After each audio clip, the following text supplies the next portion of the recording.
ಈಗಾಗಲೇ ಮಾನ್ಯ ಮುಖ್ಯಮಂತ್ರಿಗಳು ಹೇಳಿದ್ದಾರೆ ಅವರು ಸ್ವಂತ ಖರ್ಚಿನಲ್ಲಿ ಹೋಗ್ತಿದ್ದಾರೆ ಅಂತ. ಅದಾದಮೇಲೆ ಪುಟ್ಟರಂಗ ಶೆಟ್ಟಿ ಅವರು ಹೇಳಿದರು ನಾವು ಸರ್ಕಾರದ ಖರ್ಚಿನಲ್ಲಿ ಹೋಗ್ತಿದ್ದೀವಿ ಅಂತ.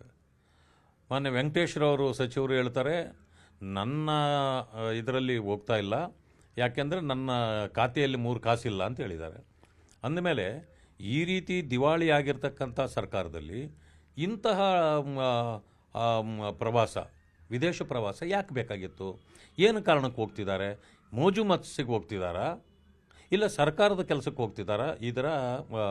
ಇದನ್ನು ಮೂಲವನ್ನು ಹುಡುಕ್ತಕ್ಕಂಥ ಕೆಲಸವನ್ನು ಸರ್ಕಾರ ಮಾಡಬೇಕು. ಸರ್ಕಾರದ ಹೇಳಿಕೆಗಳಲ್ಲಿ ಸಂಪೂರ್ಣವಾದ ಗೊಂದಲ ಇದೆ. ಈ ಗೊಂದಲ ಅವರೇ ಸೃಷ್ಟಿ ಮಾಡಿ ಇದು ಮಾಡ್ತಿದ್ದಾರೋ ಅಥವಾ ನಿವಾರಣೆ ಮಾಡಲಿಕ್ಕೂ ಪ್ರಯತ್ನ ಮಾಡ್ತಾರೋ ಅಂತ ನನಗೆ ಗೊತ್ತಿಲ್ಲ. ರಾಜ್ಯದಲ್ಲಿ ಅನೇಕ ಸಮಸ್ಯೆಗಳಿವೆ. ನೀವು ಹೊರದೇಶಕ್ಕೆ ಪ್ರವಾಸ ಮಾಡಿ ಅಲ್ಲಿಂದ ತಿಳ್ಕೊಂಡು ಬಂದು ಏನನ್ನೋ ಇಲ್ಲಿ ಮಾಡ್ತೀವಿ ಅಂತಕ್ಕಂಥ ಪರಿಸ್ಥಿತಿ ಇವತ್ತಿಲ್ಲ. ಯಾಕೆಂದರೆ 3 ಕಾಸು ಕೊಡಲಿಕ್ಕೆ ಯಾವುದೇ ಕಾರ್ಯಕ್ರಮಕ್ಕೆ ಸರ್ಕಾರದಲ್ಲಿ ದುಡ್ಡಿಲ್ಲ. ಈಗಾಗಲೇ ಜನ ರೋಸಿ ಹೋಗಿದ್ದಾರೆ. ಎಲ್ಲಕ್ಕಿಂತ ಮಿಗಿಲಾಗಿ ಇವತ್ತಿನ ನಮ್ಮ ಟ್ರಾನ್ಸ್ಪೋರ್ಟೇಷನ್ ಏನಿದೆಯಲ್ಲ, ಉತ್ತರ ಕರ್ನಾಟಕಕ್ಕೆ ಹೋಗಿ ಬನ್ನಿ, ಬಸ್ಸುಗಳು ಎಲ್ಲೆಂದ್ರೆ ಅಲ್ಲೇ ನಿಂತ್ಕೊಳ್ತವೆ. ಈ ಸರ್ಕಾರ ಆ ಜನರಿಗೆ ವ್ಯವಸ್ಥೆ ಮಾಡ್ತಕ್ಕಂಥದ್ದನ್ನು ಸಂಪೂರ್ಣ ಮರೆತುಬಿಟ್ಟಿದೆ. ಆ ಬಸ್ಸುಗಳಲ್ಲಿ ಓಡಾಡೋ ಪರಿಸ್ಥಿತಿ ಇಲ್ಲ. ಈ 25 ಶಾಸಕರು ಮತ್ತು ಈ ಅವರ ಫ್ಯಾಮಿಲಿಗಳು, ಕುಟುಂಬ ಹೊರದೇಶಕ್ಕೆ ಹೋಗಿ ನೋಡೋದ್ರ ಬದಲು ಉತ್ತರ ಕರ್ನಾಟಕದ ಭಾಗಕ್ಕೆ ನಮ್ಮ KSRTC ಬಸ್ಸುಗಳಲ್ಲಿ ಪ್ರವಾಸ ಮಾಡಿ ಬರಲಿಕ್ಕೆ ಗೊತ್ತಾಗತ್ತೆ. ಇಂಥ ಪರಿಸ್ಥಿತಿ ಇರುವಾಗ ಇವರಿಗೆ ಯಾಕೆ ಇದೆಲ್ಲ ಬೇಕಾಗಿದೆ? ಇದು ರಾಜಕೀಯ ಇದು ಪ್ರಯಾಣವ ಈ ರೀತಿ ಮಾಡ್ತಿರ್ತಕ್ಕಂಥದ್ದು? ಈಗ ಮಾನ್ಯ DCM ಹೇಳಿದ್ದಾರೆ, ನನಗೂ ಇದಕ್ಕೇನು ಸಂಬಂಧ ಇಲ್ಲ, ನನ್ನ ಕಡೆಯವರು ಯಾರನ್ನೂ ಕಳಿಸ್ತಾ ಇಲ್ಲ ಅಂತ. ಈಗ ಕೆಲವರ ಮೂಲಕ ಬರ್ತಾ ಇರೋದು ಇದೆಲ್ಲವೂ ಕೂಡ ಸಿದ್ದರಾಮಯ್ಯನವರ ಬಣ ಅಂತಕ್ಕಂಥ ಮಾತನ್ನು ಕೂಡ ನಾನು ಕೇಳ್ಪಡ್ತಾ ಇದ್ದೀನಿ. ಆದ್ದರಿಂದ ಸಿದ್ದರಾಮಯ್ಯನವ್ರಿಗೆ ಇಂಥ ಒಂದು ಸ್ಥಿತಿ ಯಾಕೆ ಬಂತು? ಹೊರದೇಶಕ್ಕೆ ಕಳಿಸಿ ಅವರನ್ನು ಅಲ್ಲಿರಿಸಿ ಅಂದರೆ ಮೋಸ್ಟ್ಲಿ ಅವ್ರಿಗೇನು ಅನಿಸ್ಬಿಟ್ಟಿದೆ, ಹಾರ್ಸ್ ಟ್ರೇಡಿಂಗ್, ಕುದುರೆ ವ್ಯಾಪಾರ ಪ್ರಾರಂಭ ಆಗ್ತಾ ಇದೆ ಅನ್ನೋ ಒಂದು ಕೂಗು ಬರ್ತಾ ಇದೆ. ಹಿಂದೆಯೂ ಬಂದಿತ್ತು, ಈಗ ಮತ್ತೆ ಪ್ರಾರಂಭ ಆಗ್ತಾ ಇದೆ. ಅದಕ್ಕೆ DK ಶಿವಕುಮಾರ್ ಅವ್ರನ್ನ ಕಂಡು ಇವ್ರಿಗೆ ಭಯ ಬಂದಿದೆಯಾ? ಅವ್ರು ಈಗಾಗಲೇ ನನ್ನ ಕಡೆ 60 ಜನ ಇದ್ದಾರೆ, 70 ಜನ ಇದ್ದಾರೆ ಅಂತ ಹೇಳೋಕ್ಕೆ ಶುರುವಾಗಿದೆ. ಅಂದಿದ ತಕ್ಷಣ ನಮ್ಮ ಬಣದಲ್ಲಿರೋರನ್ನು ಇವರೇನಾದರೂ ಖರೀದಿ ಮಾಡಿಬಿಡ್ತಾರೆ ಅಂತ ಅನ್ನೋ ಭಯ ಬಂತ? ಅಥವಾ DCM ಆ ರೀತಿ ಖರೀದಿ ಮಾಡೋದು ನಿಜಾನಾ? ನೋಡಿ, ಇವೆಲ್ಲ ಅನುಮಾನಗಳಿಗೆ ಇದು ಪುಷ್ಟಿ ಕೊಡ್ತದೆ. ಆ ಕಾರಣದಿಂದ ಸರ್ಕಾರ ಸ್ಪಷ್ಟಪಡಿಸಬೇಕು ಯಾರ ಹಣದಿಂದ ಹೋಗ್ತಿದ್ದಾರೆ, ಕಾರಣ ಏನು ಹೋಗಲಿಕ್ಕೆ. ಶಾಸಕರು ಹೋಗ್ಲಿಕ್ಕೆ ಒಂದು ಕಾರಣ ಬೇಕಲ್ಲ.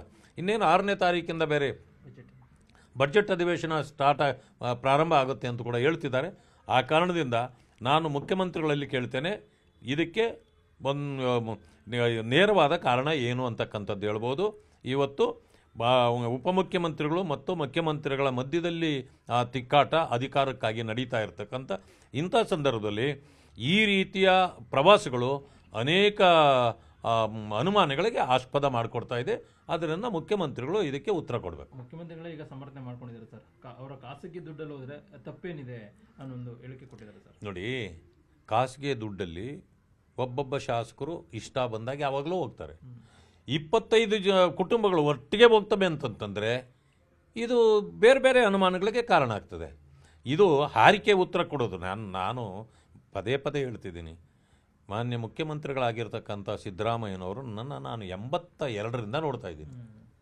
ಆವತ್ತಿನ ಸಿದ್ದರಾಮಯ್ಯನವರೇ ಬೇರೆ, ಇವತ್ತಿನ ಸಿದ್ದರಾಮಯ್ಯನವರು ಶುದ್ಧ ಸುಳ್ಳು ಸಿದ್ದರಾಮಯ್ಯನವರಾಗಿಬಿಟ್ಟಿದ್ದಾರೆ. ಯಾಕೆ ಈ ರೀತಿ ಅವರು ಬದಲಾದರು ಅಂತ ನನಗೂ ಗೊತ್ತಿಲ್ಲ.